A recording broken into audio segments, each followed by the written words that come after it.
Folks, welcome back to So Bad It's Good, presented by Betches Media.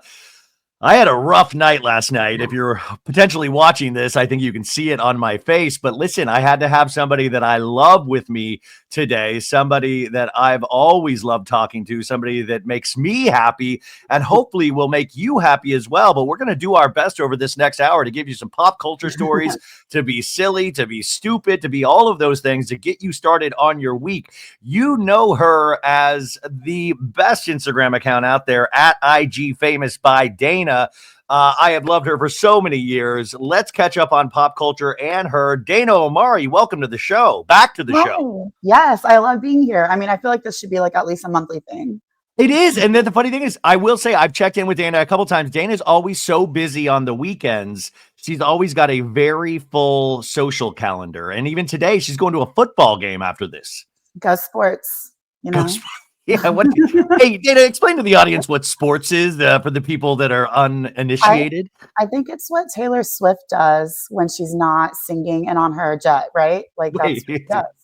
So, Dana, Taylor Swift's, she's on the Chiefs, right? Or is she just go to watch the games? I think so. I think she's the head cheerleader, right? Oh, okay. I thought she actually, I thought she was like a cornerback, or I think she was on the field. So that's good information, thing, right?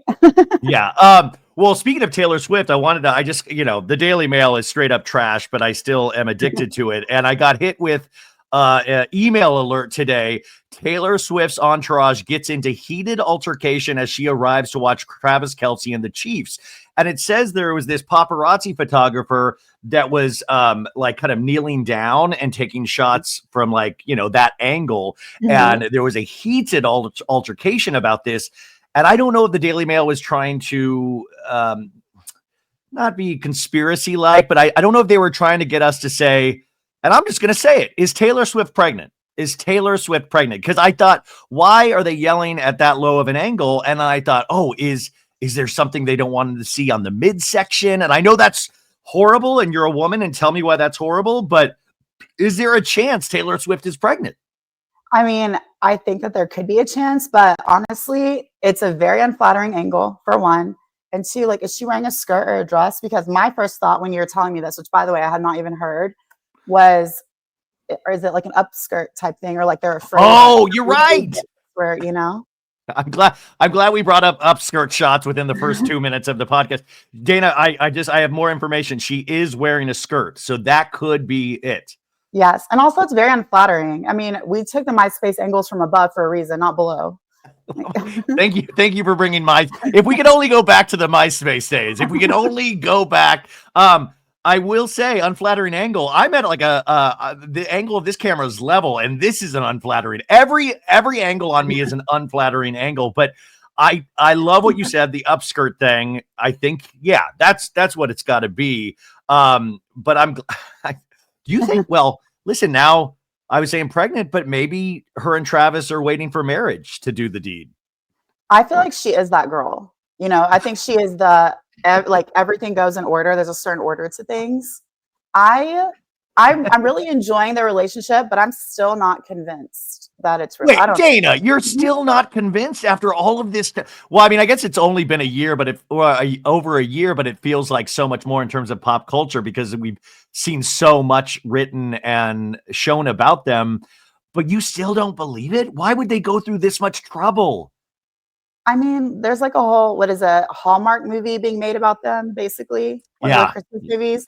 Yeah. I don't know. Yeah. I mean, I don't know. Sometimes I'm like, yeah, they're so cute and they're definitely real. And then other times I'm like, this just feels weird. Something's off. I don't know. Wait, what does your husband think of them? Did your husband get into pop culture at all? Yes. But when all the girls were like, oh my God, Travis Kelce, I was like, oh, I hate that every girl knows who Travis Kelce is now. And I was like, I did before that because he's hot.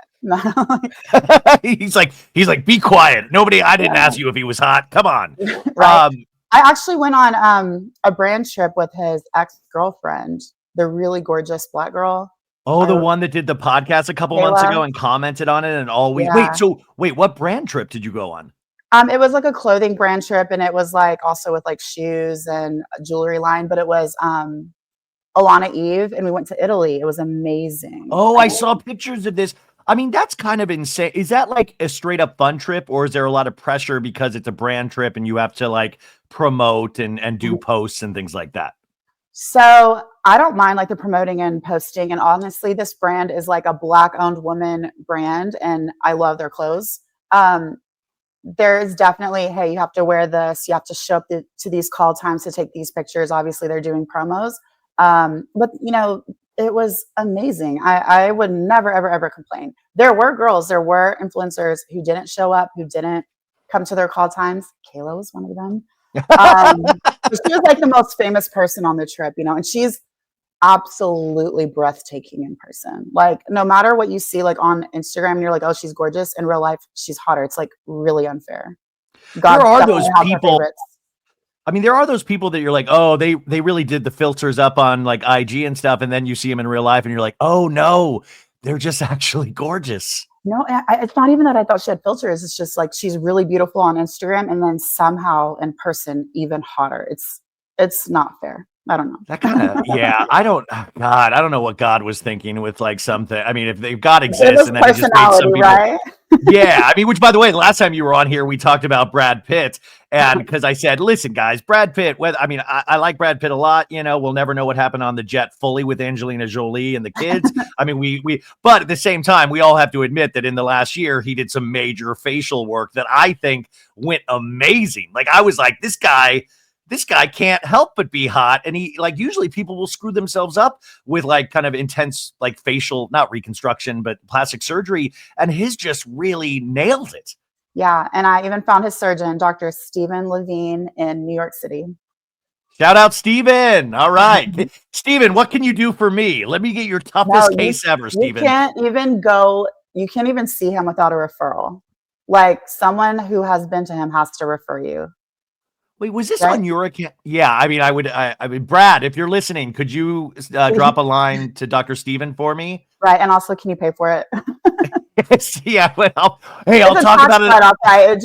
The people, they write it off, right? I'll talk about it on the podcast, Dr. Steven. Was this on your account that I was seeing Demi Moore in regards? So she's in The Substance, this horror movie that's out right now, like a That's body amazing. horror I film. love it. I love it. It's like Yeah. it's like the 80s, like gory. Love it. Yeah, like, but I mean, it also makes kind of like, you know, it has a message in there about trying to, especially for women, achieve, you know, beauty through youth and all of this stuff. But I think it was your account where Demi Moore had a really bad plastic surgery. I don't know how many years ago, where Yeah, it like swelled up those, 2021. swelled up those cheekbones, and now she looks amazing again. Could you explain what potentially happened there? Oh, okay. Allegedly, Dr. Giacono, who I do not like. No, Dr. Um, Steven. Sorry, that's no no, Dr. no, Steven. Dr. Stevens who fixed her. The Yeah, no, that's what revision. I'm saying. Dr. Yeah. Giacono is no Dr. Stevens. No. So Dr. Giacono, he basically he just pulled her face too tight in certain areas, and I think it's called the Joker face. 2021. That's when she walked in some fashion show and everyone was shocked. They're like, what happened to her face? They wondered if it was like a look for the fashion show, but then subsequent events, her face still looks like that. So they're like, oh no, she had a botched facelift right before she was back in the public eye after 2020, you know, when we all hid. And then sometime in the last year or so, she went to Dr. Levine, allegedly, and he fixed her face, and she looks literally incredible. I would say that she looks better now than even when she was young, that's goals. Imagine being like 55 and looking hotter than when you were 20. Amazing. I mean, she really does look incredible. But that what surprised me is that we've seen so many things in the past where people have done plastic surgery and they've not been able to fix it. I didn't know these were fixable things. Like, I think there was a story this week where, Teresa Giudice was dissolving lip fillers. Mhm. And I, you know, like, God, it takes so much to do these things and then to counteract. I think Courtney Cox allegedly did this as well back in the day, a couple years ago, Yes. dissolving fillers. Like, how intense, allegedly, of a procedure did Demi Moore have to go through to reverse the first wave of plastic surgery? A whole facelift, a whole new facelift is what she had to do. She also redid her nose with Dr. Dara in New York City, allegedly. But yeah, no, she had a whole new facelift. Damn. So, guys, if you see the movie The Substance, that means Demi Moore is like deep method acting, because She definitely has a well of resources to pull from of her own personal experience. Well, she said it was also very difficult, that movie was very, very difficult for her because she felt that. The scene, like, I think at the very beginning where I guess it's her agent or something, and he's like, women after 50, they expire, or whatever he said, something disgusting. And well, it was Yep. like the chewing. It made me think of Bethany Frankel. There's yeah. Chewing and like food coming out, so disgusting. And so he's disgusting and saying, "Oh, women expire after 50." And so she was doing interviews and she was saying like this movie was so hard because she related to it so much. Yeah. No, I mean, I would imagine she would have, yeah, she would definitely know. And that's why I think it's so great to know actors over decades, because you get to see how their careers grow, and they also have like a well of material to choose from. So it's really exciting because I think they get like just richer in terms of their performances, not in terms of the financial, but you're like, damn, we've watched this person on screen for so long. And that's why I always kind of lament that I feel like movie stars, besides like Timothy Chalamet and a couple of outliers, we don't really have movie stars the way that we used to have movie stars. And Right. I'm so curious. Last night in LA, we had the premiere for the upcoming movie musical Wicked. Yeah. And Ariana Grande, Cynthia, am I saying her name? Erivo? Cynthia Erivo is in that. Yeah. And big red carpet Hollywood premiere. It's kind of a weird week to do a movie premiere. I think everybody's feeling a lot of things, so it's hard to be like, yeah, let's go to the Wizard, woo! But they were Right. out there in full force. The director, John Chu, you guys, he was supposed to show up on the red carpet and had to cancel at the last minute because his wife went into labor. I think it's his fifth child. So he said, listen, a different plan. We have another premiere coming instead of going to the movie. But we're in Wicked land potentially for the next couple of years, because this is part one, and then part two comes out, I think, next Thanksgiving, if I'm not I didn't mistaken. even know it was in parts. Okay. See, hey, Dana told me before this that she's not been keeping up on a lot lately. So I said, I'm going to be your guide. Well, I'm going to walk you. Dana, yeah, Wicked comes out, and then Wicked part two comes out next year. So you've got a lot of Wicked. And my girlfriend is already so tired of hearing the they're like this high note that they sing in one of this Defying Gravity or something, and she's like, I can't. It's in Target commercials now, and it's like it's very triggering to hear that note. That's hilarious. I mean, I just was thinking about Mariah Carey's high note when she goes, "It's time," singing about Christmas. So it's just that time of year. Well, I went and saw Mariah Carey at the Hollywood Bowl last Christmas, and she she did it. She did it like pre-Thanksgiving even. So it was like, oh, wow, like right at the beginning of November. And then Mariah Carey did her holiday show on Friday night at the Hollywood Bowl. And it was another one of those. It's such a weird week where you're like, I don't even think Mariah Carey could. Just a weird week for pop culture and like paying attention to these things and trying to disassociate to go, okay, this is what I cared about before. How do I approach this? How do I still care about these things? And it's so like Mariah Carey, like unveiling her 2 months of Christmas domination starts now. We have the Wicked domination. And then Dana, get this. Last night, it wasn't just the Wicked premiere. We had a star-studded birthday party for guess who? Who? Leonardo DiCaprio. 50th birthday party last night. Oh my gosh. There are only 25-year-olds allowed though, right?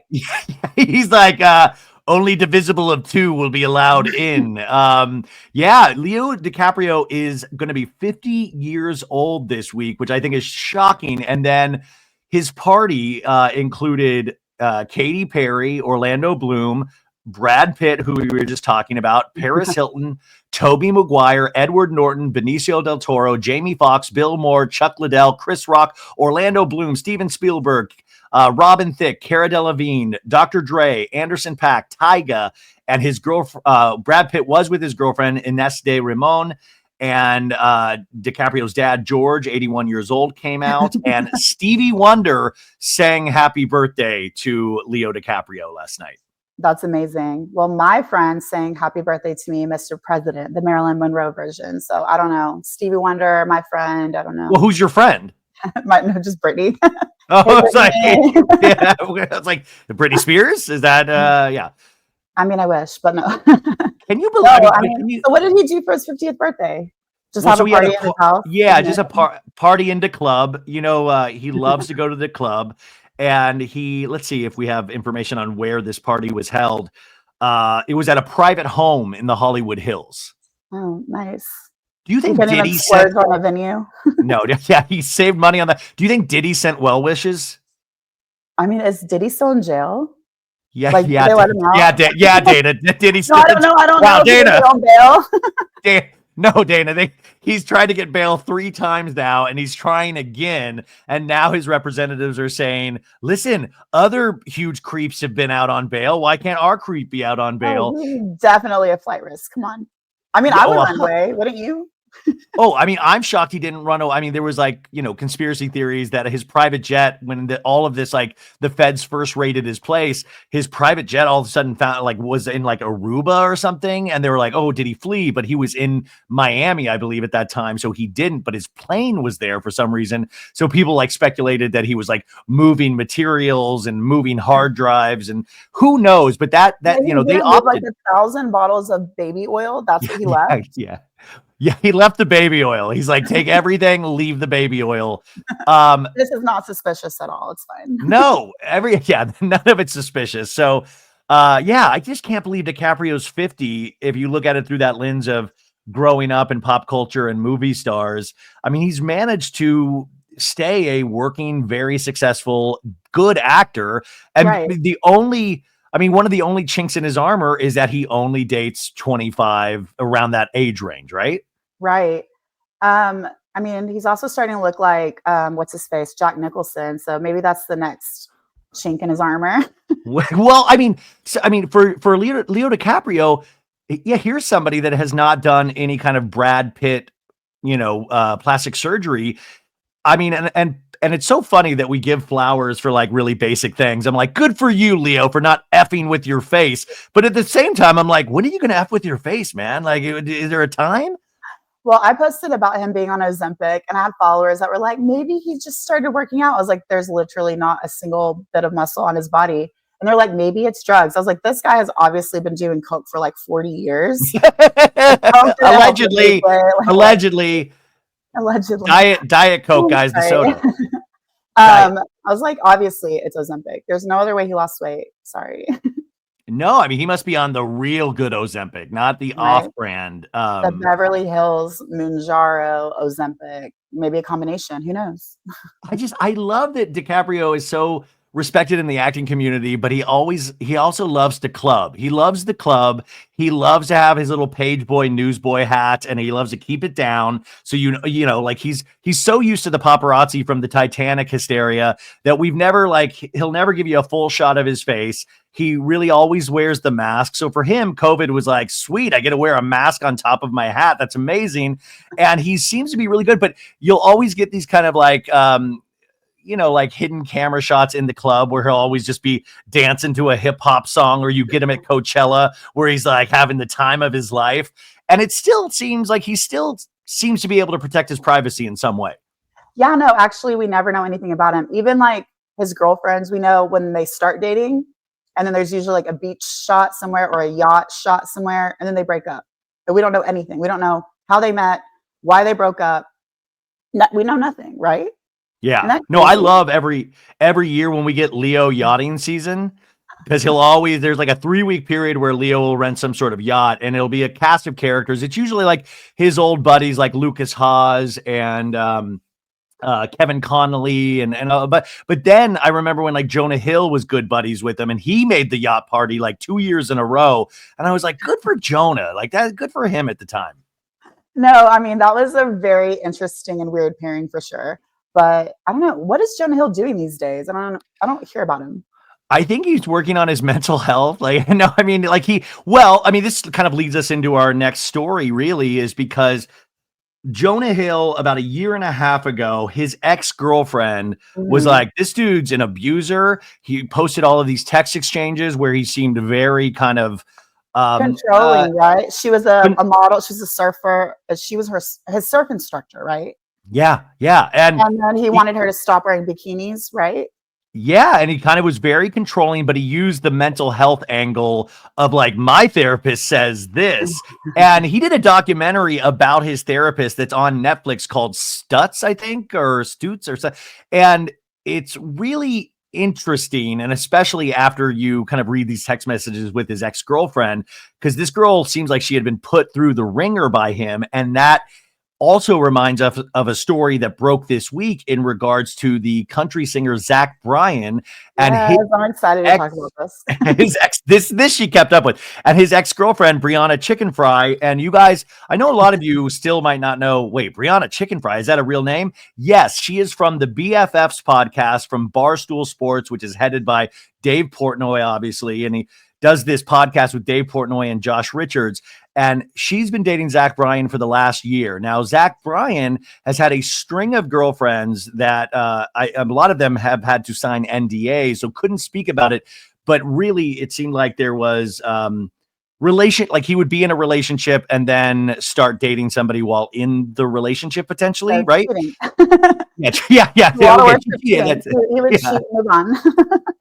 And finally, this week or about a week and a half ago, it came out that they broke up.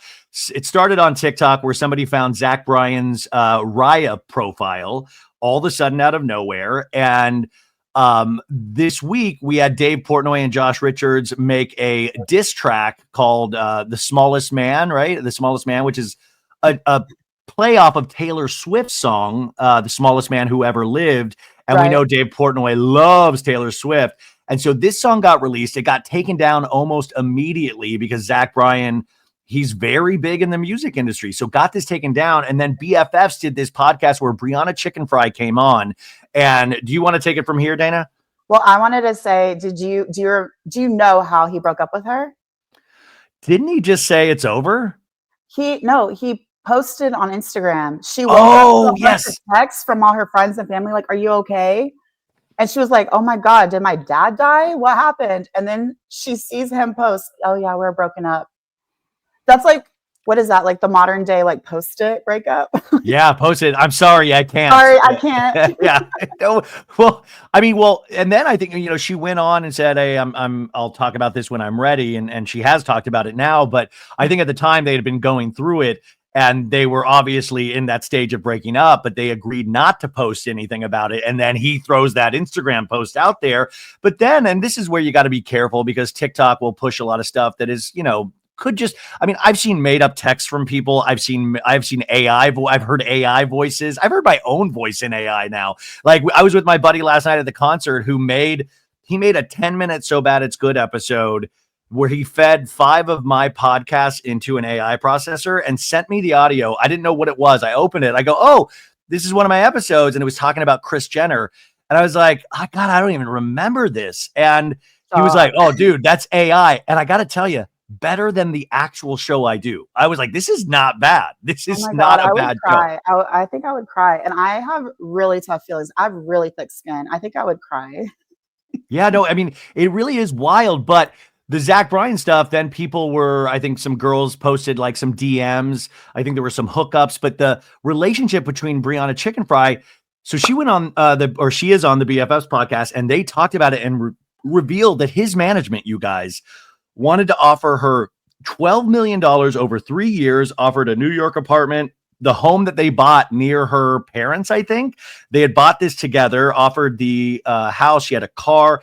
And she didn't take the $12 million because Dave Portnoy got involved. Now, I have a lot of issues with Dave Portnoy, but there are some things that I love about Dave Portnoy, some pizza reviews, and I love his love of Taylor Swift, and I love that he goes hard for his friends. Sometimes I think it's selective feminism, but at least he's, I think Brianna Chickenfry needs somebody in her corner. He stands up for them when they're hot, right? And they make him money. Yeah, exactly. Well, then I was like, is Dave and Brianna going to hook up at some point? Like, what is, but he like got on with the lawyers because he's like, fuck around and find out. He's like, fuck you.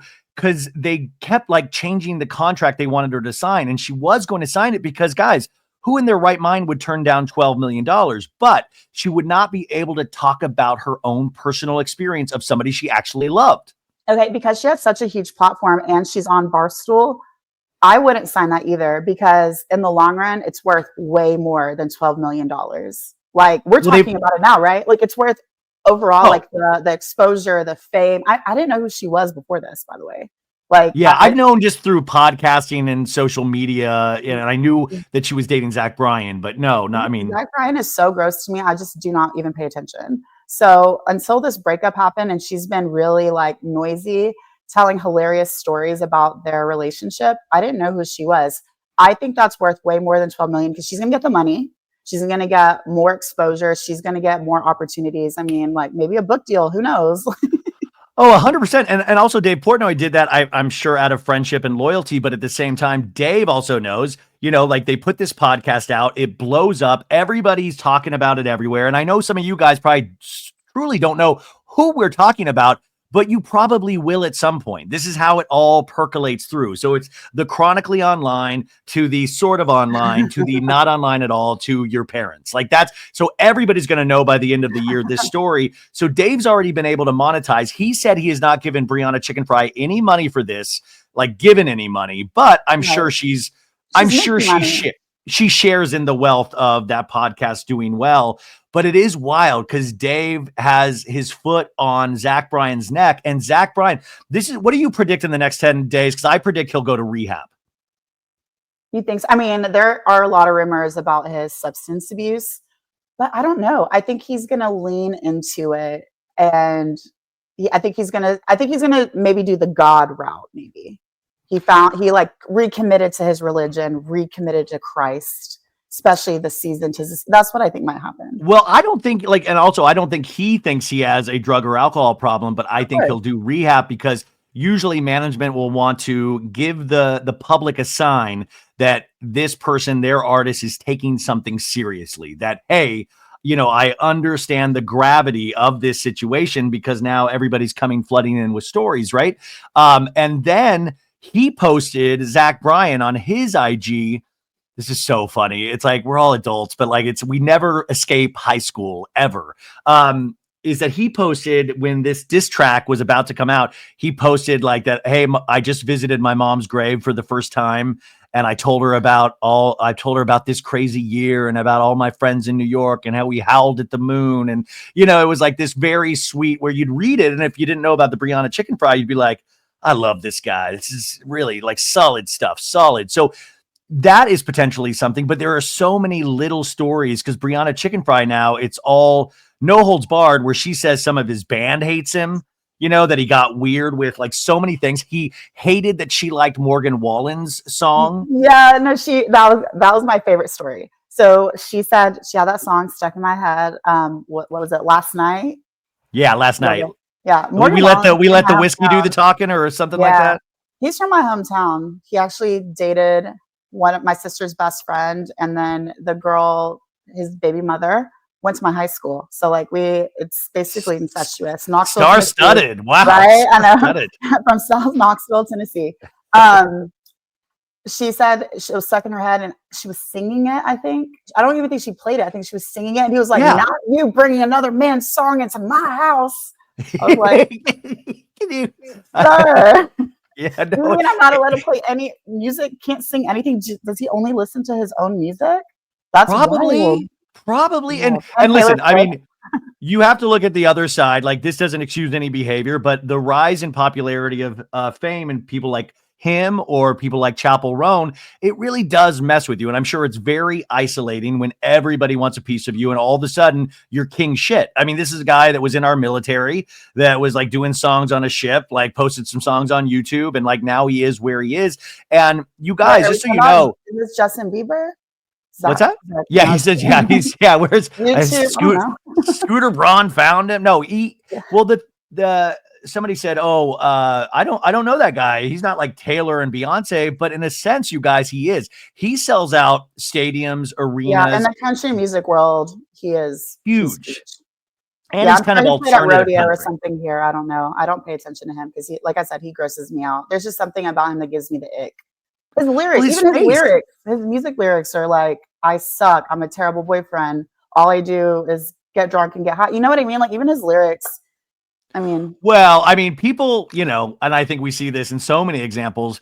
people will tell you who they are, and it is Yeah. up for us to believe if that is true or not. And I think we get it wrong more often than we get it right.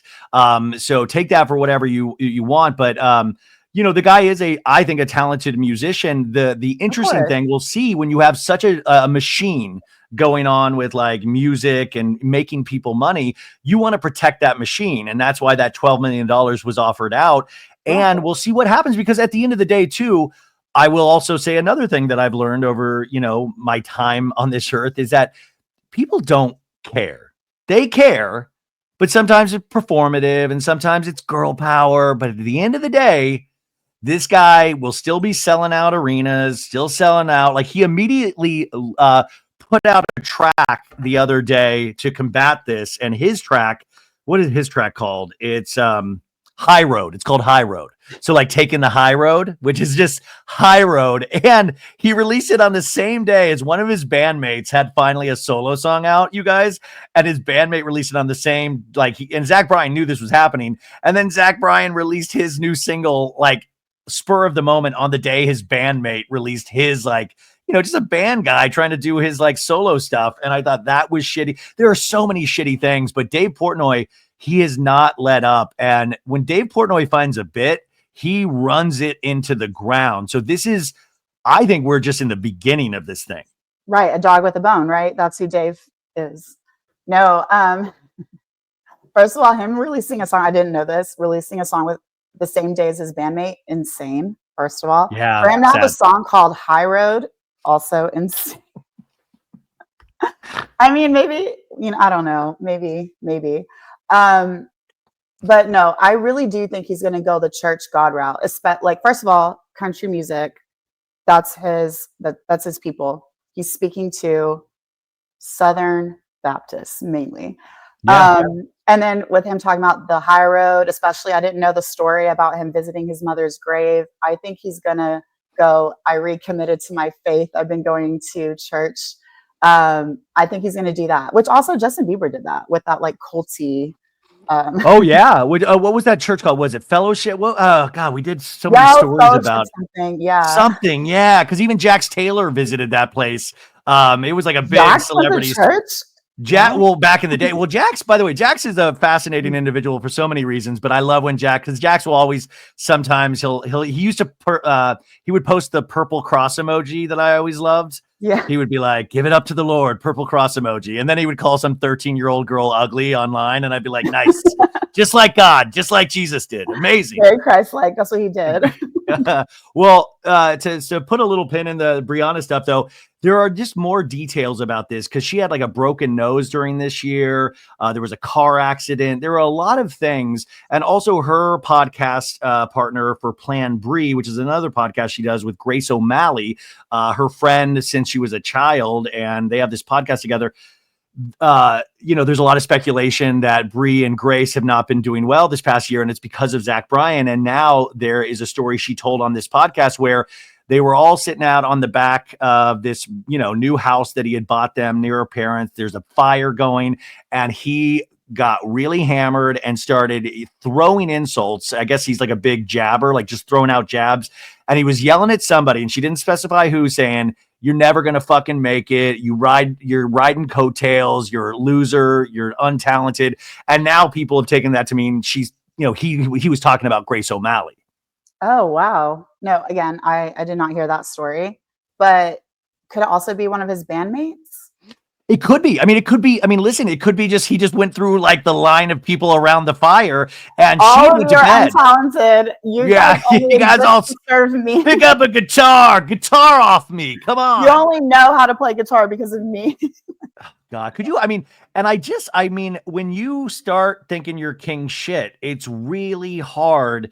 Because I would imagine for men, especially because we're so weak-minded, No, I mean, like we feel like, oh, we've got to double down. We got to triple down. We've got to exert our strength. We've got to really put other people down because we are so insecure because at the end of the day, we're just scared little boys. And especially then when you give somebody fame, money, anything that they want, because it's not enough to have like a hot girlfriend. You then want the next hot girlfriend. You want the next hot girlfriend. And you would say, well, why doesn't this person just say single? And it's because the person also wants to be in a deep relationship where they can write songs about the beauty of love and all of this crap. Right. But I also feel like it's the like yes man culture. Like they start surrounding themselves by people who only tell them, yeah, that's a great idea. Yeah, that's amazing. Yeah, you look great no matter what. And I never want that to happen. I want my friends to like put me on my ass, like, yeah, girl, no, what are you doing? I have a What are you couple. doing? I have a very small circle of people now, and it gets smaller every year. And those are people that will really challenge me and say, this is what you did wrong. This is what, and I but you've got to really be selective because, if you're going to read good reviews, you got to read the bad reviews. You got to be like, you can't just be like, I'm the greatest thing since sliced bread. And even though we're not supposed to eat carbs, like it just, there's a lot of, and I will say, and before we like then blow smoke up Dave Portnoy's ass, Dave Portnoy has a long history with women as well that is pretty shady. So I want to throw that out there, but I do believe that I do believe in learning. I do believe in forgiveness. So it'll be interesting. Like I love seeing him with this passion for his friend. And also I know at the end of the day, they're all rich. They're all living better lives than us, but pain is pain no matter who goes through it. Right. The Brianna Chickenfry thing, I think also just kind of hits a lot of buttons for women, especially because so many women go through similar situations, but with non-famous, non-rich people. So it is one of those unifiers, I think, in a sense. And it is interesting after the election. And, if you don't want to talk about the election, everybody listening, I get it. Well, I mean, I don't. The whole reason why I brought up Reddit was because I think some of his ex-girlfriends are using Reddit to get like through a loophole of their NDA. Because if you search Zack, Bryan, and like Snark or like whatever, you'll see like, oh, I know whatever X and he did X, Y, and Z, or this situation that Brianna went through is the exact same as what so-and-so went through, whatever. Anyway, highly recommend. Very entertaining. That's where I was going with Reddit, and I just lost the whole train. No, I totally. Well, in fact, I was reading something last night. Well, Grimes, who used to be with Elon Musk and has a couple of his kids' names who I can't pronounce. There was a Reddit post back in the day when they think it's Grimes from back in the day saying like, what this person, she was like, older man, and it was Elon's age, and then her age, but not saying any names, and saying our baby was born on Star Wars Day, which was May 4th, and it was like that would line up with, and it was just saying that she was in this kind of abusive, insane relationship, and like just, and it is interesting from your perspective to say, wow, Reddit could be that last bastion for people to actually secretly tell their stories, right? Yeah. So I was saying, telling my friend to comment for me so that no one would know it was mine. So like maybe these other girls are telling their friends to comment for them. That's all I'm saying. I mean, if I did it, surely they did. Well, I mean, and I love that. The only thing I will say is that I've seen so many things, and just even in the reality show world, that are so not true in any stretch of the amount. And that's the thing I get scared. And if you want to tie it back to the election in some way, there's so much misinformation out there. I mean, really, and I think we are drawn to that. We're always drawn to mess. And I think this country it should be my president. George Santos. What do I mean? Like, we love chaos. We love chaos in our reality shows. We love chaos in our lives. And you might not recognize that as love, but love and hate are like just 2 degrees from each other. In terms of Zack Bryan, I think since we're talking so many kind of female eccentric things, I did want to bring up this one story. It's not about Trump, but it's about Republicans in the sense of there's this guy, Nick Fuentes. He is, I think personally, like he's an admitted Aryan. A lot of people would say racist, homophobic, all of these things, the whole kit and caboodle, all the isms, all the. He went on his stream a couple nights ago and he said, "Your body, my choice." My choice. Forever. And he said forever. He goes, look at me. Your body, my choice. You will never have the right to your own bodies, women. Like he was leaning in and he was having the time of his life. Right. And I would imagine Republican listeners or any like that, even that, I mean, I think if that's not a bridge too far for you, we're done here. But I think we all agree that is, but just imagine being a woman like Dana. What do you feel when you hear a guy that has probably never felt the touch of a woman and probably doesn't care to says, your body, my choice, because you will never have autonomy. You are now Britney Spears in a conservatorship in a lot of ways. How does that make you feel? I mean, first of all, disgust, but also I can't do anything but laugh. Like, what are you actually going to do? I live very close to Mexico. You know, abortion pills are very cheap there. You know, what are you going to do? Well, I mean, I'm sure they'll find a way, but like that's what I mean. You got to be really vigilant in these times. But then Nick Fuentes fucked around and found out because they doxed him. Yes, they literally put out his home address, his phone number, and this guy now is scared. What did someone say? They said, your data, our choice. No, it was like your house, my choice, or something like that. And they posted photos of his house.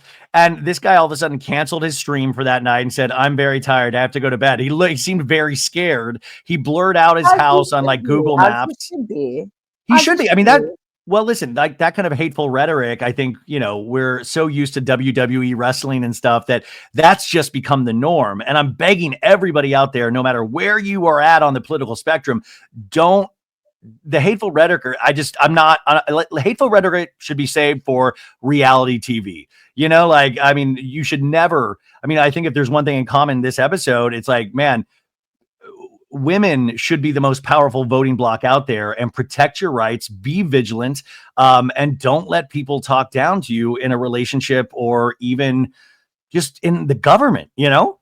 No, I agree. But also like with hateful rhetoric, like funny hateful rhetoric is like, oh, I hate Bethany, her chewing videos, right? Her chewing videos, they're gross. I hate that. Talking shit about that, okay, in my opinion. But saying the things, I also saw, I think it was Andrew Tate. Someone said all the worst people. So I think someone tweeted something, or a woman tweeted something like, maybe we should do the 4B and like, you know, be abstinent, like no longer have sex with men. What is 4B, by the way? I was so that's when women are abstinent. So in Korea, I don't know if I believe it's South Korea. Women weren't getting, I'm not exactly sure what rights they're not getting, but so they went on a whole movement where they were not having sex with anyone, their partners, random guys, nothing. I think there's a whole kindergarten class that there was no babies until they had like protections and rights, like, I don't know. Yeah. Okay. Yeah. It worked. They're like, man, we're not having sex. Like maybe we should give them the rights so we can have sex some more. But so this girl tweeted something about 4B, like, you know, maybe we should stop until we get all our rights. And Andrew Tate said, like, it's your choice. Sir, what? Did you just say I will rape you, like, on Twitter? Oh, I mean, but that's kind of like, you know, it's like smoke them if you got them. Like there's a lot of, and by the way, for you guys out there just listening that are not chronically online, stay that way. It is a hateful, it can be a really hateful place, and it can be this kind of vacuum that can really drive you insane because, you know, like people like my dad and all that don't realize the shit that's being said out there and how comfortable people are saying it. Like I'm pretty comfortable talking shit about reality stars, and even that is like I could watch it at times. But people are saying things like, "I will literally, your body will be what I want to do with it." Okay, so how much do you think that they believe this? Because I'm going to give you a story, but go ahead. Well, I mean, listen, if your friends are all cheering you on. Eventually, okay, so this is a horrible example, but Real Housewives of Orange County reunion. I know you didn't watch. I did a huge recap on it, but Emily Simpson, I think she really went lawyer hard on Katie Janela and was really going hard, like just really like this and this and this, and then on Jen Pedronti with her fiance and the gambling scandal. And I felt like Emily over these last 5 seasons has finally gotten so emboldened by Tamra and Tamara's behavior that she's like, let it rip. And I really like Emily. So, but I think when you are emboldened by the people around you, or even just the people around you on Twitter, right? The people around you on Twitter or X or whatever the fuck we call it, you are then going to, even if you don't personally believe it at first, you're going to be like, okay, That's cool to do. That's why, like, all these young kids, they're listening to people like Andrew Tate or Nick Fuentes, or even people like Ben Shapiro, who can make a lot of sense and speak intelligently, but, they're listening to these things, right? And so even if they don't believe it at first, you're going to get indoctrinated to a point where you do believe it, and you do feel like, wait, I am a white male, and in the Western world, this should be mine. Like, wait, Right. I do. And that Yeah. it's incel behavior, and it's really that kind of thing of like, they don't know how to make a emotional connection with a woman, so maybe they can force a physical connection. And I don't mean be triggering for the women listening, because I know pretty much, I would say 8 out of 10 women have had an experience where they've been forced into something against their will that they've had to deal with then for the rest of their lives. What were you going to add to it, Dana? So, by the way, I'm so sorry that I hope this isn't like me mansplaining feminism. No. You're absolutely right. But so I'm not gonna say her name, so that she doesn't have hate, and also I don't want to send people to her platform. There's a pretty big creator here in Houston who is a mutual friend, and she is a huge, like, MAGA Trumper creator. But in real life, I've had conversations with her, and she's literally said, no, I don't really think that, or I vote this way, or I do this, that, or the other, opposite of what she says online.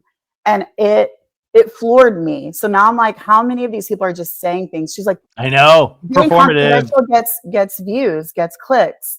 Yeah. I was like, okay, but everyone hates you.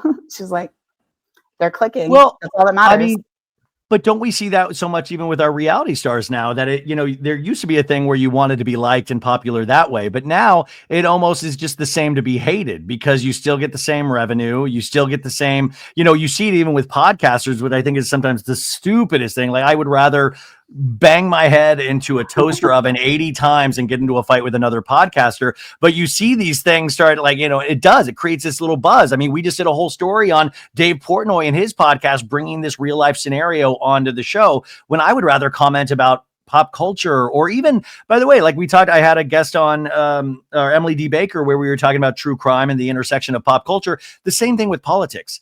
Pop culture and politics. And what's so interesting about this election, we see that celebrity didn't really matter, in terms of, like, celebrity. You had the biggest celebrities ever going for Kamala, and what, Trump had the Kid Rock and the this and that, so celebrity doesn't matter. So I think that's an interesting note that we've got to remember. It can mean a lot to us in our personal lives, but politically, people seem to have taken a stand and say, I don't give a shit how Taylor Swift votes. No, 100%. First of all, we care about our lives collectively, whether you're Republican, Democrat, whatever. Our lives have gotten progressively worse for the last however long, right? I mean, if anyone wants to disagree, that's fine. But, like, we don't have healthcare. Things are very expensive. People can't afford rent. All these things are happening. And so I really don't give a shit if Beyonce, who I love as an artist, says, yay. And I'm saying this as a very Democrat, liberal, very left. I don't give a shit if Beyonce goes up and says, vote for Kamala because look at me. I don't care. Beyonce doesn't care about the price of eggs. Beyonce probably didn't even eat eggs, so, I mean, she probably got some rich person food. So, I mean, it's a miscalculation. Allegedly $10 million. I'm sorry, you got paid $10 million to perform and, like, say hello. And we're like, but what about the price of eggs? Yeah. Well, I mean, there's, like, eat the rich, which I think is always a good good motto to follow in some ways. And then there's the let them eat cake folks. And, it is really interesting. And I think this will be an interesting next 4 years and beyond, obviously. And we're going to get off politics right now. But I do want to say, I'm an American, and I'm not, I want this country to be as great as its greatest day. I do. I mean, I want people, but I want all people. I want women. I want everybody. I'm always that guy that, like, I just want everybody to be at the party, and I want everybody to get along. And I know that's so naive, and it's just, we've seen time and time again that can't happen. And also, obviously, the world is in such disarray, not just here, no matter how we're feeling. So we don't want to, like, be myopic and just like, oh, America, when it's like, God, there are things that are really, really bad out there. And I think you guys know what I'm referring to. So I do want to say, yeah, I do want to say that, like, man, I really hope, and I don't know, I just don't know. I respectfully disagree. I think that people really can get together, get along, except with billionaires and crazy corporations. So when they say make America great again, obviously people are like, oh, like when Black people and women didn't have rights. I really truly believe it's, oh, I saw my parents or my grandparents be able to live off one income, a house, 2 cars, Yeah. Have 2 to 3 vacations, have a pension on one income. Yeah. I work just as hard or harder maybe than my grandparents, and I don't have that. Why? Yeah. And then, we scapegoat, like maybe it's the immigrants, maybe it's, I don't know, whatever. I think that collectively, all of us that are under the 1% or 10%, we can get along, we can get together as long as we take care of each other. Does that make sense? I don't know. Like, yeah, no, it does. Like, it does make sense. What really, it's usually a fun podcast, and I'm over here. No, sorry, and I'm sorry, Dana. I said I was going to make you laugh. But we got to go where the conversation led us. But to put it, I mean, I will say what I really took away from what you just said is that I've heard those same stories from people back in the day. There was this older couple that used to work at the Whiskey A Go-Go on Sunset, I think, and it was back in like the late 60s, early 70s, and he was a bartender, right? And this really amazing dude, I'm forgetting his name, but I remember going over to their house one night. Him and his wife had been together for like 40, 50 years. But he was like, man, I was a bartender. I had a closet full of the most insane clothes ever. I had a car. I had a house, and this is a bartender. My dad would tell me stories of like, yeah, back in the day, like, yeah, it was easy to have kids, easy to get a car, easy to get like this. It is so different. And I don't know what that means, like where we're headed to. And, obviously the federal debt, I mean, the debt, we're in the trillions upon trillions. So, I mean, what'd you say? Yeah. Well, I mean, that's why you got to be careful, whether it be Elon or Trump or Elon's not even American. I don't know why we let him talk. I don't know. Or Mark Cuban or whatever. Like, remember, billionaires have gotten to where they're at because they look after their best interests. And I know it can be like smoke and mirrors of like, oh no, he wants to get us to Mars and all this stuff. But remember, it's their best interest. And that's how they got to where they got. There's a great book that Elon Musk participated in, his biography by Walter Isaacson, which came out about a year and a half ago, I think. And I read this book. And if you really want to know about Elon, read this book, like it's about his family history, about him. He participated in so much of this. And even his thoughts on Trump the first go around are in there. And I got to tell you, not good. Like, he was like, listen, buddy, but they're serving each other's best interests. It's like the Kardashians in a way. The Kardashians are all billionaires. Are you excited for their breakup? Like the Kardashians? No. Oh, Trump, they're gun. Because that's a reality show story. When Trump because Elon's going to do something that'll piss Trump off, or Trump will do something that will finally be a final straw for Elon. It's just bound to happen. And if you look at the first go round of his first presidency, literally everybody associated with his presidency left. Left or was fired. Like, it was the ultimate. And this is coming from somebody, I'm not ashamed to admit it. I watched every fucking episode of The Apprentice. I loved it. I loved Celebrity Apprentice. I loved The Apprentice, but there was never a moment where I was like, yeah, I watched it because I thought it was funny. And now I never thought, I was like, oh shit, is Bret Michaels going to be in the cabinet now? Like, where do we go from here? No, they both have Twitter fingers, right? Wait, yeah, Trump's back on Twitter. They both have Twitter fingers, and I cannot wait for this breakup. It's going to be amazing. Yeah, it is. Wait, what time do you have to leave right at the 1 hour mark, or? No. Okay. I have like 20 minutes. Okay. Well, I didn't thank you for allowing us that detour, folks, but I think we're all thinking about it. And I thought that was a very fair conversation. So I try to be fair. Let's get into some. I know that I excused MAGA. I was just saying, this is where I think that they feel I am not MAGA. I am not a Trump supporter. I just need to say that. Well, I know. No, I mean, but we're Americans. I mean, we're Americans. So I will say to completely take a hard detour, did you hear about this Teddi Mellencamp? No, what happened? Okay, so Teddi Mellencamp, you guys, obviously on the Two T's on a Pod with Tamra, she announced that she was divorcing her husband, Edwin. And then Demois on her Do You podcast says she got so many people DMing her that allegedly Teddy cheated with her horse trainer. And the horse trainer is allegedly married as well, and that there was a big blow up at a horse event in October, and there was a big blow up, and I was like, holy shit. And this is what led to this divorce, was that there was this cheating scandal. This is from Demois. I love Demois, but this is from so take this with a grain of salt.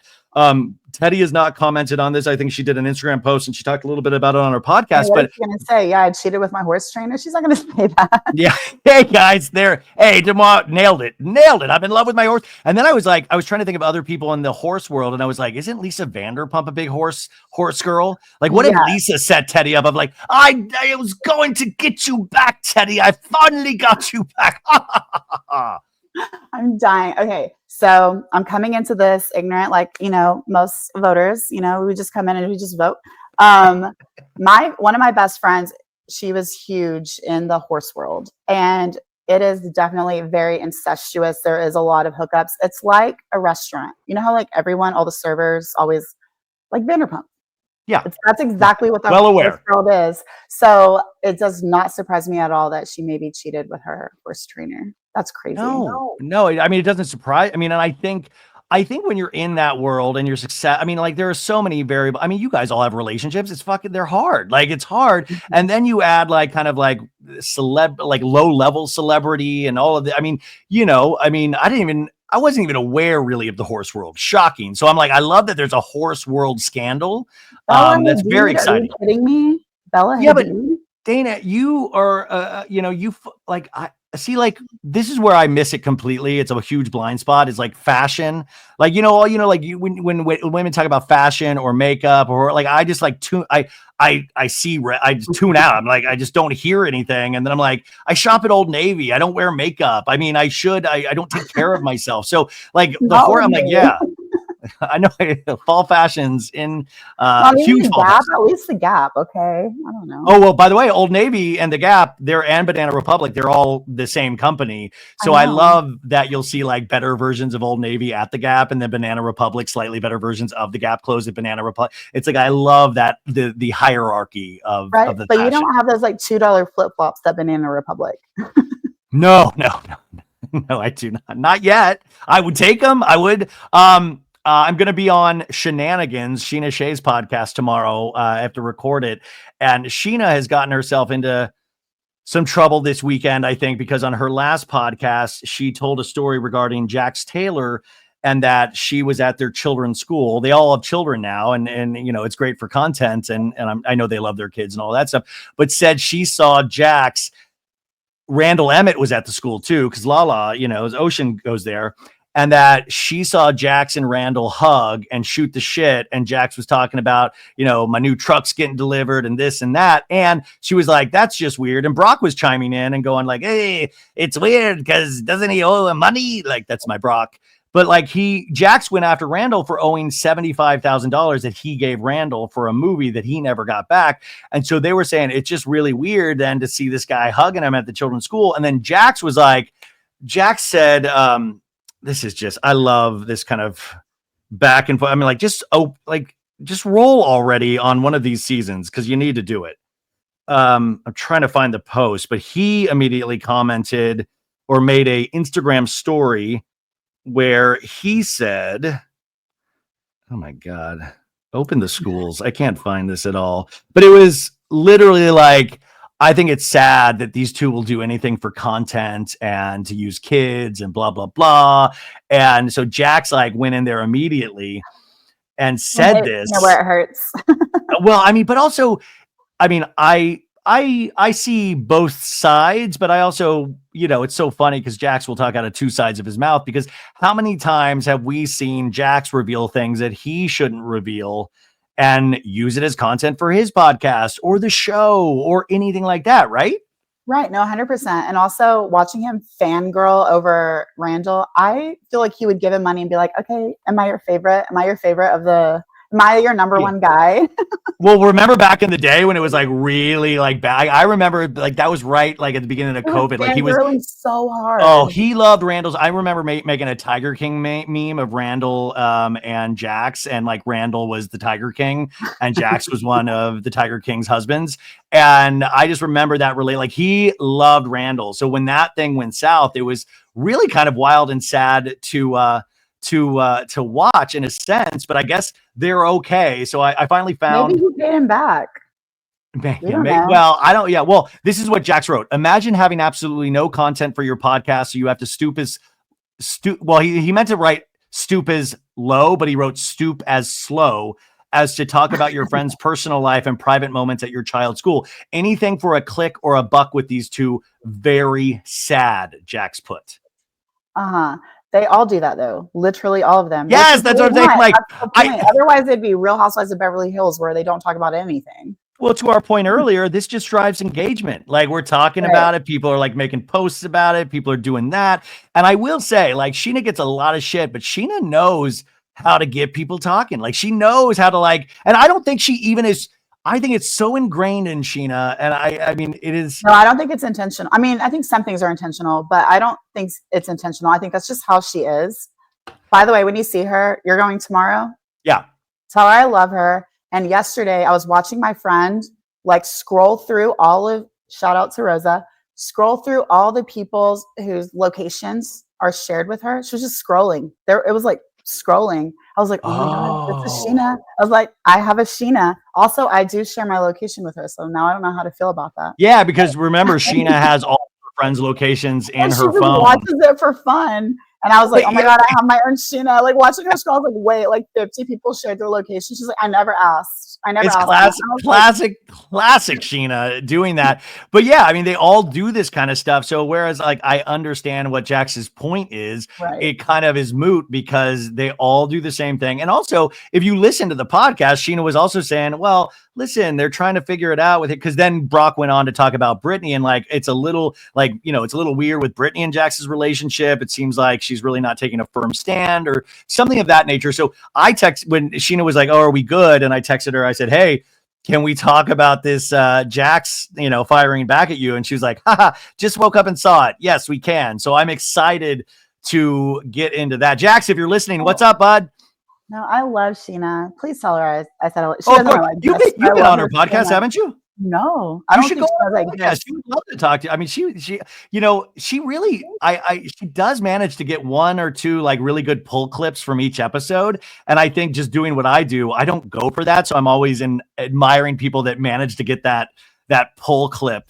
She always gets good dirt or tea. Now, another thing, as we start winding down here, that happened this weekend was we had an announcement with Britney Cartwright. Did you see anything about this, Dana? Yeah, she's getting her own bar. She sure is. I was like, you get a bar, you get a bar. Everyone gets a bar. Everybody gets a bar because Britney Cartwright is going to have her new bar in West Hollywood. She talked about it on her podcast. Now, this is just exactly the same thing that they did with Jax's Saloon, was that there's a bar called Rocco's. There's one in the Valley on Ventura Boulevard, and then there's one in Santa Monica Boulevard in Boys Town and WeHo. And what they're doing is they're just making a side of this bar a new bar. So like Jax's Saloon, what they did was that was a part of Rocco's, and then they just redecorated it and, and made it Jax's Saloon. Now they're doing the same thing with Britney's. So it's going to be Brits. And Cartwright said, it's the best location ever, right next to Rocco's. And she's very excited about it. Now, the concept for this, there is an episode on the second season of The Valley, which we haven't seen yet, where they turn Jax's Saloon into Brits after this whole Jax thing happened. So it is funny. It's the same owners. Now, remember, Jax allegedly did not have to put $1 into Jax's Saloon. They're using his name. His likeness. Right? Yeah. So they're doing the same thing with Britney. And I mean, it's, I guess, I don't know if I want to say brilliant marketing move, but it's definitely a marketing move. And now you will have another, Vanderpump location to have to choose from. Now you got that block. You'll have Brits, Tom Tom, Something About Her, and Sir. We have Pump closed. And then on the, like miles away, you got Schwartz and Sandy's. And then over the hill, you got Jack's Saloon. And then a little further down, you got Buca de Beppo if you're a Dorit Kemsley fan and Dorit's Room. So there's a lot of Bravo locations. But I mean, I guess good for Britney, but it's just exhausting. And then you're like, just how interesting. It's the same owners. I wonder what Jax's thoughts are on this. I mean, there are so many things I wonder, and it just seems so perfect. It seems such like, I'm like, when did this idea start? I mean, I don't know. Like, I know their downfall of their relationship is real, but man, like how lucky that they are now able to each have their bar at a location at Rocco's. No, but I want to know, are people going? Like, is there a huge draw? Like, I hate Jax. I love to hate Jax. Yes, everybody does. He's great TV. But I don't think that I mean, I was just in LA a couple weeks ago and I did not go to Jax's Saloon. Like, it never. Thanks for looking me up, Dana. I appreciate that. Amazing. No. It's good. No. Brand trip. It was a brand trip. It was my branding trip. No, it was for work. Yeah. But no, like, it didn't even occur to me. Yeah, no, I mean, I think, people like, there is that thing of like, yeah, it is a fun place to visit once. I mean, can it get repeat business? And also when, it's just going to be a part of Rocco's, and Rocco's, especially the WeHo one, is already pretty like popping. Lance Bass, right. I believe, is an investor in that. And there's a Lance Bass connection with Britney and Jax because he was their officiant. Wait, I was going to say, is that how that happened? I don't know if that's how it happened, because the two there's a lot of different owners in these places. And the two ones that we saw in the first season of The Valley weren't Lance Bass. It was these, two dudes. And, right. There was, so I don't think that's how it happened. But I mean, it's, whatever. It's so hard to keep a bar going past like 3 years, Right. I mean, I went to the Abbey and I had a great time. I mean, the Abbey, a lot of people, I always love this fact, was that when I was running a nightclub back in the day, and like You ran a nightclub? What did you do? Oh, yeah. You were the manager? I was the GM. Yeah. I mean, I fell into this job like randomly, never worked at a bar in my life, and all of a sudden I was a manager of a nightclub, and it was the weirdest 3.5 years no, there's been weirder, but it was a weird 3.5 years of my life. And all of a sudden I was dealing with bottle service. I mean, we had a Diddy party once, I had to call out at like 3 a.m. to a liquor store to get 3 cases of Cristal they had, because Diddy wanted just cases of Cristal at the last minute. And so bars close at 2 a.m. We kept this place open till 5 or 6 in the morning, I think. But we all walked away. Like, we all walked away with bottles of Cristal. We all the waitresses walked out with like thousands of dollars. It was a wild night, but we had so many people come through there. But like, after that 3-year mark, you're not really cool anymore. Like that little thing that got you started. There's like a new thing coming around the corner. So the bar industry is so tough. I mean, the only reason Sir is still open is just because of Vanderpump. Yeah. I get that. Oh my gosh. So do you have Diddy stories? Like, are you going to be like, well, no, he was, I mean, like, listen, he would, yeah. Well, he fucked me. He used all the baby oil, and no, he was fine. It was like, listen, that culture of celebrity. And that was like, I remember, I mean, a lot of bad, like, we used to let Lindsay Lohan in underage. We allegedly, we had a lot of, why we? I mean, not me. Yeah, not me. But there was a lot of, it was wild. And we were like only a max capacity of like 160, and then we would let it go to 200, but then the fire marshal, but it would just bottles, like it would be bottle service. But man, some of like those Saturday nights sometimes would be so fun. That's where I got my love of like DJs and like mashups, was through nightclubbing. And but it was just really a bad lifestyle to live. Like I couldn't have survived that. So when that closed, I had offers to go open a bar in Vegas called 40 Deuce. And I went back to acting. I was like, you know what, let's downshift completely, because I just don't think I could have survived that. Yeah, no, that I can never.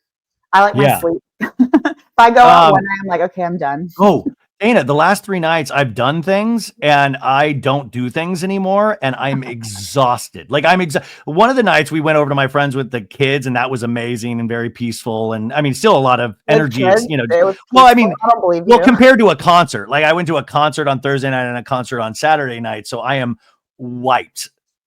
No, I went to ACL, Austin City Limits. I haven't been to. Oh, did you see Chappell? Yes, I did. I was packed in that like sardines. It was crazy. I used to go to music festivals all the time. The last time I went, I was like 24. I'm now 35. I was 34 when I did ACL. When I tell you, like day 2, I was like, what am I doing? I'm never doing this again. This is awful. Did I like this? And I paid a lot of money. And I paid like the extra, like the higher ticket. I used to do general admission. What was wrong with me when I was like 22? Oh, so I did next year. Next year, what? Next year, I'm going to do an old lady ACL because I found out that it streams on PBS. Did you know that? And no, Hulu. I didn't know that. Yeah. So I'm going to have it on my TV, invite my friends. I'm going to have Werther's candies, popcorn. We're going to have an old lady ACL, and it's going to be wonderful. We can pause, use the bathroom. You should have diapers, Colon Max, which is Shannon Bedore's favorite colon cleanser. You should have all the, electrolytes. You should have electrolyte drink. But I went to 13 Coachellas in my day, and it was by the end, by that last Coachella, which was that was the one where I was at with like Sandoval and Ariana and Raquel and like before Sandoval blew up.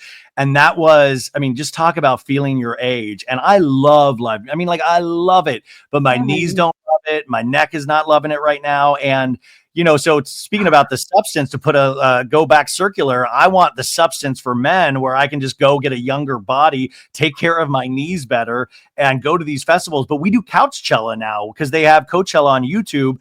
And so we've done that for the last couple of years. And it's, there is something about music festivals because it's like you're never going to see 80,000 people that happy in one space. I mean, you say that. I say that the people can come together and love each other, but you say that it's not going to happen. I don't know. Well, no, listen, you just get to see a lot of people smiling. I mean, most of them are on drugs and that's why they're smiling, but it's still so nice to be like, we're going to live forever. Yeah. And have that kind of attitude. Yeah, because they're 21. Actually, oh my God, can I tell you, when I was at ACL, so like I said, we paid up we weren't VIP, but we're the other level. So we had this like private space. Like I got to sit in the shade. It was wonderful because in Texas, it's like 100 something degrees. There were these 2 girls sitting at our table because it's like just long communal tables. And they were talking about like first period, second period. Then they're talking about getting their driver's license. I was like, oh my God, we got to leave. We have to leave. They're 15 and 16 years old. Oh man, that was like, we need to go. We need to go.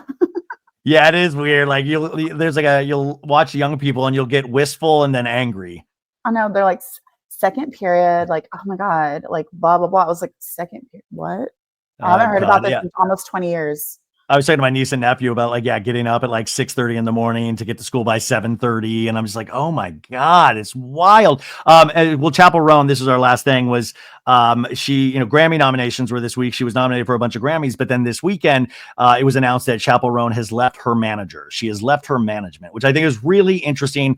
There hasn't really been details, but this is a person that has believed in her since, she was nobody. Right. And you see this a lot with bigger people because their careers kind of take on such a stature, like in such a short period of time, that you probably are getting courted by the best managers in the world. I'm sure more information will be coming out about that, but it is, it's a very common story in Hollywood for people to leave the person that they came up with. And I think she's had a really tough year, and I thought she was fantastic on SNL. I would love to see her live, and I hope she can kind of withstand mentally all of this. I mean, I feel like she has a lot of fire, a lot of grit. I mean, we saw her, yell at that, photographer. So I did see that, but I don't know if it was necessarily like a negative thing. I don't know if it was like this is a really bad situation, because at some point you outgrow these people. Like if that manager can't get her the connections or the deals or whatever it is, like they just simply aren't there in their career. You know what I mean? Like you outgrow that, and it doesn't mean that it was necessarily a fallout, but I don't know. Maybe it was a fallout. I'm not sure. No, I mean, it doesn't have to be a fallout. I think there are just certain things once you get to a certain level that only, like you can't unfortunately have a manager that's learning how to manage at that level. There are like things put in place where, it's sad, but like, this is not the first, nor will it be the last time this has happened. I mean, I'm trying to think of I can give you 30 examples from actors like back in the day, Cuba Gooding Jr. leaving his agent when Jerry Maguire popped off. Like there are all of these things that that is a nature of the business. I mean, Beyonce has changed managers so many times. Lady Gaga has changed representation. That's just part of this business. And I'm sure it's sad for this manager, especially on Grammy week, when, she's been nominated for all of these Grammys. I know, but I would put that on my resume. Like, I was managing her when she sold out, ACL and all these things, and she was Grammy nominated, and I was her manager. That was me. Yeah, you know what I mean? And he'll be able to get a new, like a better round of up and coming clients just because of that. I mean, so that calling card is amazing. It'll be interesting to see if there's any lawsuits filed, because that's the other thing usually then managers will do is will sue for royalties, but they'll usually wait a couple of years to do this. Like even the Friends cast deals with this to this day. Like people are going after like Matthew Perry's residuals, like an old manager. And that's just kind of one of the, I think a lot of people don't know about this aspect of the business, because you pay your manager 15%, you pay an agent 10%, you pay a lawyer 10%. And, so that's already off the top. And that's a lot of money off the top. And then you pay them residuals too. Yeah, they get 15. They get a percentage of that. Yeah, not if you book the job before you signed with them, they don't get a cut of that. So obviously, I know I get that, but like it's crazy to me, like the residuals that they would get paid on. I know. Yeah, because that's part of it. So they I mean, unless that's like a stipulation in a contract nowadays, but back when I was having those things, that was definitely a stipulation. And some people, that's why they'll just go with a lawyer, but those are usually the really bigger people, actors. They're like, I'm getting offered roles. I just need a lawyer for this, Right. Brad Pitt, he doesn't need an agent. Oh, I mean, I think he does that, but you don't need, like Tom Cruise has an agent, but you don't need an agent when you're at that level. But there's so much money coming in for these people with all of their investments and their wineries and all of that stuff. No, I get that. Well, thank you. By the way, she's got to go to this football game, or we could talk all afternoon, because this was amazing. And guys, thank you. I know we're in a tough spot, and I know a lot of you guys are happy and a lot of you guys aren't. And I thank you for allowing us to have that conversation, but I'm going to have that conversation anyways. And there's plenty of stuff out there. If you want a Salt Lake recap, an OC recap, it's all there. And I'm obviously going to do more news stories after this to finish this episode out. But I do want to also, not to bring anything down, I just want to celebrate, your dog, your beautiful dog, a couple of weeks ago passed away. And I know how much I lost my dog about 1.5 years ago as well. And I just know that kind of pain. Brian, and I just wanted, you lost your mom. Like, I feel even stupid talking. Oh, within a month, the dog and the mom, like, it was like within. You're still here. See, you're stronger than you think. Well, we're all stronger than we think, right? So we can get through whatever we need to. But I just wanted to acknowledge that, and also send Dana some positive energy. Like, send, these furry friends are just more than furry friends. They're kind of our hearts, and there's this uncommunicated dialogue you have with your animals. And I know, especially right now, I want to just honor. What is your dog's name? Maui. So Maui. She was about 11 years old when she passed. We speak your name, Maui. We love you wherever you are. Please give us energy, Maui, and give your mom energy. And you guys have the best week ever. I know it's going to be a tough one, but try to put out as much positivity as you can. We're going to be here all week for you with tons of shows. I got Danny Pellegrino this week. I got a Taylor Swift episode. I got JC Chazé from NSYNC. Are you kidding me? I didn't say Taylor Swift was going to be on your podcast. Could you imagine? Yeah, a little person called Taylor Swift will be cut. Could you imagine? Like, that's. Have you heard? There's got to be one celebrity out there that listens, and it's like I'm a secret shame for them. Like, if you are that celebrity, just reach out to me. It would be just great to all of a sudden drop a Jennifer Lawrence episode out of nowhere. No, it's probably like Rihanna or Chrissy Teigen. They love Rihanna, I love you. Please come on. We don't have to talk your music. We'll just talk Salt Lake. Rihanna is a huge Bravo fan. She might listen to you. He followed Bronwyn from Salt Lake a couple weeks ago. So that was huge for Bronwyn. She has the best taste ever, Rihanna. So we speak your name. So jealous. And we speak Dana's name at IG Famous by Dana. Go follow her if you don't already. And this is always just so easy with you. We didn't even get to like a tenth of the topics I wanted to talk about, but that's what it's like when it's just good conversation. Have fun at the football game, Dana. Thank you.